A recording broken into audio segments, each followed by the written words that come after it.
off all these siege tanks now. Those drones really desperately trying to run for their lives. There's Wednesday Night vVv gaming.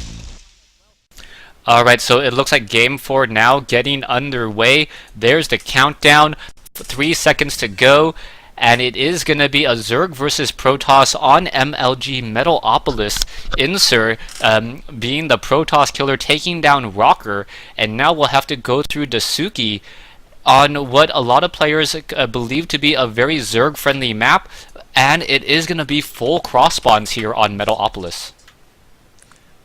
Yeah, so the full cross spawns with DaiSuki spawning as the teal Zerg player in the northern position, and then Infinity 7's iSinsur, who just won against Rocker to put Infinity 7 up 2-1, spawning as the pink Protoss in the southern position here. And I've got to say Crota, a pink Protoss versus a purple Protoss, pretty difficult to say and pretty difficult to cast last time. I could hardly tell which units belonged to which player, and we will, I think, see iSinsur going for this Forge Fast Expand on the low ground, and we'll see whether DaiSuki chooses to be aggressive, as this can be a difficult build to hold any sort of aggression on. Alright, and interesting that DaiSuki has moved out his Overlord and then decided to stop it, and it hasn't really done any scouting as of yet, while iSinsur has already moved out with his probe. Let's take a look. There is a... Wow! Alright, so DaiSuki is going for a 7 pool and not creating any drones at this time, so we are going to have a 7 pool rush here on Metalopolis. We can see now the probe is going to come up, and what is going to happen, only time can tell, and I believe a Forge needs to be placed down first. If it is a Nexus first, that's going to be simply way too greedy. Yeah, it's going to be a Forge and then a pylon at the main, and then you basically you have to use one cannon at the main, you lose that Forge and the pylon outside, and you basically sort of reset the game. You're going to be on one base, he's going to be 6 pooling or 7 pooling very early, and he can either choose to keep up with the aggression and try to take down your cannons, or he can macro up. And we do see that pylon and the Forge going down for iSinsur, so he's going to be pretty safe from this. We do have the first few Lings on their way about halfway across the field, but the first cannon will be coming up in just a moment for iSinsur. Alright, the question will be, where is that cannon going to go? The cannon needs to go in the mineral line and also at the low ground natural expansion. He may end up losing this pylon and this Forge as well, as we now see the probe coming in, warping in a pylon and trying to do a bit of blocking. The Zerglings now trying to engage against the photon cannon, but the probe's being very, very careful. But a lot of mining time is being lost here just because those probes aren't able to really do anything. The probes are engaging, the Zerglings fighting back. Many probes are getting destroyed, as we now see 4 workers have been taken out. All the Zerglings need to back away. 1 Zergling does go down, but iSinsur now going to be able to get a free building, a free Forge, and a free pylon here, as we see him transition into a very, very heavy macro play, already getting up a queen, and now attempting to take down... No, there's going to be a photon cannon at the natural expansion. Yeah, so he's going to delay just a little bit longer, and it looks like DaiSuki is actually going to be bringing some probes down, or some drones down, to try to take down that cannon, and sending a few Lings back as well. So he does not want to get cannoned out here. He's going to rely on having that expansion up pretty quickly. And we do see that I think he is going to be macroing behind this. Like I said, it's going to reset the game a little bit, but this cannon does finish, and this cannon's going to be quite a pain. He's either going to have to come down with a lot of drones, or he's going to have to use basically all of his Lings and sacrifice quite a few of them to that cannon, and he still hasn't taken down the low ground pylon for iSinsur, so kind of a strange game so far. Yeah, what we're going to see here is that the Queen is going to try to absorb a lot of that damage, and is doing exactly that. The Queen has taken a lot of damage, but down goes the cannon there. The Queen using her body to get in the way, allowing the Zerglings to finish it off, and another pylon will be destroyed, as we now see DaiSuki should be able to establish up a hatchery sometime soon, but we also see iSinsur floating a lot of minerals, and now... what is iSinsur going to do, as he is now trying to chrono boost out a Zealot? Yeah, iSinsur had gas working a little bit earlier there than he needed to, so he might be struggling to really spend his minerals. He's got the gateway working on a Zealot, and he might be trying to save that pylon. At this point, he could kind of go for a modified 1-gate expand, using that pylon on the low ground, maybe a sentry or 3 out of that one gateway, and then just sort of expand. He knows his opponent isn't going to have speed done anytime soon. It's only about a third of the way done, and his opponent's also going to be trying to macro up, as DaiSuki did establish that natural expansion. So I think the next big question is whether iNSur is going to lose this low ground pylon. I think DaiSuki, iNSur is going to make his way down with the Zealots, but the Zergling's going to do oh no, unable to get a surround there. More Zerglings are being trained up. Metabolic boost a little bit more than 30 seconds away from being completed. Hatchery now needs to be completed as we now see another probe. Was that a probe? Getting taken out in the mineral line.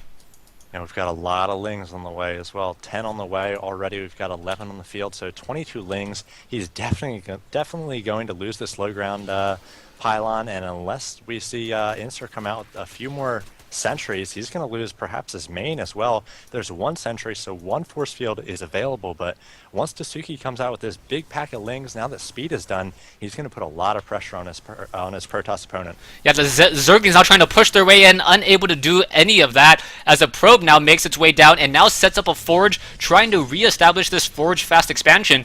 But DaiSuki already has his natural expansion established. He does have 2 queens. He will be able to transfer a queen over there momentarily, as the Zerglings are now parking themselves and now are going to be forced to run away. We'll see what is going to happen here, as the Zerglings are just simply dancing around and delaying. Yeah, perhaps trying to bait. Yeah, he could definitely take down these 4 units if he's able to get them away from the ramp. I don't think that iNSur knows about this pack of lings out there. Now we see DaiSuki trying to get a surround here. We'll see whether he's able to get onto that sentry a little bit, but the low ground Zealot's going to be doing some work here, and now more sentries as Warp Gate Tech does finish, and DaiSuki is going to be doing no damage with these lings. That ramp did not fall. The sentry didn't even fall. At most, he's going to be delaying the expansion a little bit for iNSur, but right now he's just on 2 bases himself, so it's sort of a normal game at this point. It's 29 Harvesters to 36, and we'll see what the next step's going to be for both players. Yeah, this has been an unorthodox opening. The timings are perhaps all off. A lot of Zerglings of DaiSuki just getting killed there, wasted. But now Zealots are going to be warping in, and that is well in ahead of the Spine Crawlers. There's 1 Spine Crawler, and we'll see how much damage these Zealots will be able to do, as we now have 5 Zealots and a Photon Cannon warping in at the top of the map. Crazy, an offensive photon cannon, so it's going to sort of give that safety to the pylon and a safe warping in almost a home base away from home for the Protoss, and just so many Zealots being warped in. The Spine Crawlers are finishing, but more will need to be created here. We do have DaiSuki now coming out with a lot of units at this point, just 4 lings on the way, as he needs to try to take down those sentries. A lot of drones being pulled as well, doing the mineral walk past those force fields and trying to take down the remaining sentries. There's a few Spine Crawlers here, but just more and more sentries coming out for iNSur, and he's going to keep the lings in the main base of DaiSuki. We'll see whether these Spine Crawlers are able to do the job. Alright, so a constant force fields here on the ramp, preventing any reinforcements. As we mentioned, we are getting some more Zerglings and some more Roaches, but there are now 7 sentries here, and 1 Roach looks like it will be able to make it down. Now we'll see what DaiSuki can do. He needs to constantly hit his injects here at the natural expansion, constantly train units at the natural while producing drones in the main, and making sure that he doesn't lose his economy. Yeah, he's making Overlords in the main, he's making Roaches at the natural, and he's going to try to fend off these sentries just long enough to let those lings out. He's doing a little bit of a run by here with some lings, so we'll see whether he's able to take down the natural. We do have +1 has finished for iNSur, so he's going to be quite easy to handle, or it's going to be quite easy to handle these lings. The Zealots, the 3 of them at the natural there. Now more lings coming in. They might actually be able to get a nice surround here, perhaps take down those Zealots, but still not very economical trade there for DaiSuki. We'll see what DaiSuki is going to do next. DaiSuki has not yet taken out that high ground pylon. Perhaps he expected that the cannon was... Well, no, the cannon could not have started to warp in, so DaiSuki should know about that high ground pylon there, perhaps not really thinking about it. Harvester count now 33 probes to 50 drones. Very, very much in favor. DaiSuki now spotting the pylon there. Should be trying to take it down, as we now see a wall of Spine Crawlers going to make this front door pretty much unpenetrable anytime soon. Yeah, very strange game transitions here, as we had iNsiur sort of gearing up for a 4-gate with +1, but then thought better of it, and now he's a little bit behind in probes. He might actually just want to take a quick third. We do see DaiSuki taking a quick third, and iNsiur's going to have to do something. He hits 92 to 73, but just the worker count, he's down by almost 20 so far. He is ahead on upgrades. It is 1-0 on attack and 0-0 for DaiSuki, so iNsiur is pushing out here. We'll see whether he's able to do any damage. Well, the problem right now is that iNsiur has all of these very expensive sentries that don't deal a lot of damage. When you have a lot of sentries but you don't have Colossi to really harness and you really deal a lot of splash damage, the sentries are almost your greatest weakness. The force fields can't last forever, but it looks like he will be able to at least force a cancellation on this hatchery as DaiSuki jumps up to 108 as iNsiur is currently at 83. Is it going to be cancelled in time? Yes, it is, but the drone does get destroyed. Poor drone. So it just cancels. Was going to be a big hatchery, and now it's dead. Alright, so here we go. Force fields now coming in. Roach is trying to engage, unable to do so. Nice corralling there, but now the Roaches, if Burrow was researched, this game would be completely different as iNsiur would not be able to attack the units. You don't see any detection whatsoever, no observers, and DaiSuki would have fresh units once more. Yeah, DaiSuki once again going to try to establish that third.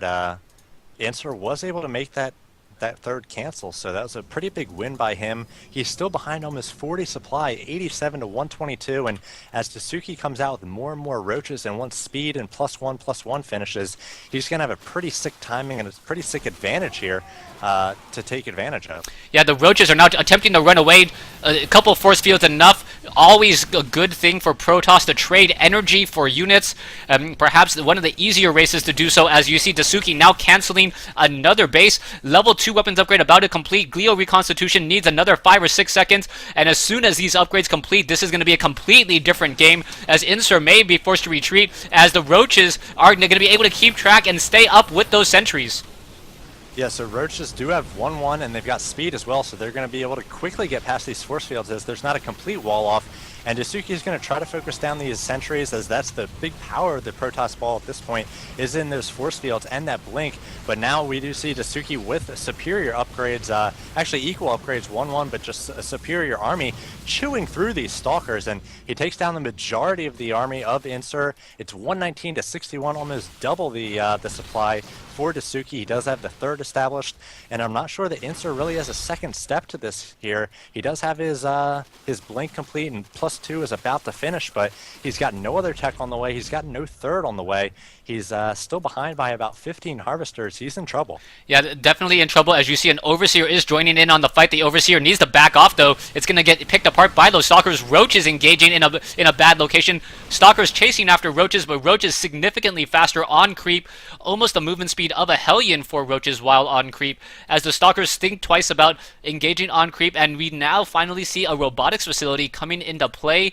And now we'll see what comes of that. Perhaps Immortals will be trained in mass. Yeah, it might be a little bit late for iNsiur, though, because DaiSuki looks like he's going to try to be aggressive. 11 Roaches on the way, and 2-2 is about halfway done, maybe even a little bit more for DaiSuki. He's got Burrow as well, so the robotics facility is going to want to create Immortals, but really he needs an observer to try to hold off this next attack. DaiSuki charging across the field with a lot of Roaches at this point. He's in the natural now, picking off any easy targets as iNsiur does his best to micro with this blink. Alright, we'll see what's going to happen here. The Stalkers are trying to peel away ever slowly but surely. The Photon Cannon is joining in on the fight. It needs to get destroyed in order to make sure that there is no detection. The Roaches could back off here. The Roaches still constantly engaging, and now that Roaches with a range of 4 dealing a great job just melting this army slowly but surely. And just doing so much damage here. Roaches continuing this push still, and now so much damage has been dealt. Stalkers trying to blink away, but DaiSuki now with 100 food advantage should get the win. Yeah, iNsiur just running out of steam here. He doesn't have the economy or the gateways to really support this defense. And now that those initial Stalkers were taken down, even though he had some great blink micro, iNsiur is just going to be, or DaiSuki is just going to be able to burrow here, And iSinsur going to have to find some economy to make a observer as well to try to combat this burrow. And as long as DaiSuki just keeps making roaches and lings and sending them across the field, this game's going to be over shortly. Yeah, DaiSuki is just pedal to the metal in terms of pressure, able to deal a lot of damage. The last Immortal has been defeated, and there is the GG.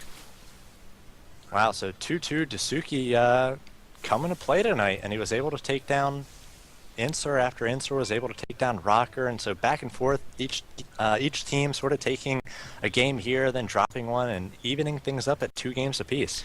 Yeah, so we'll see what will be happening. That was a crazy battle. Just looking at the chart, and it was really neck and neck, and it was almost like the entire game got shifted like 4 minutes, and it really made my timing feel off in terms of what I expected to happen next, as essentially DaiSuki decided to hit the reset button and say, I'm not going to let you forge fast expand, and I'm going to take down a couple free easy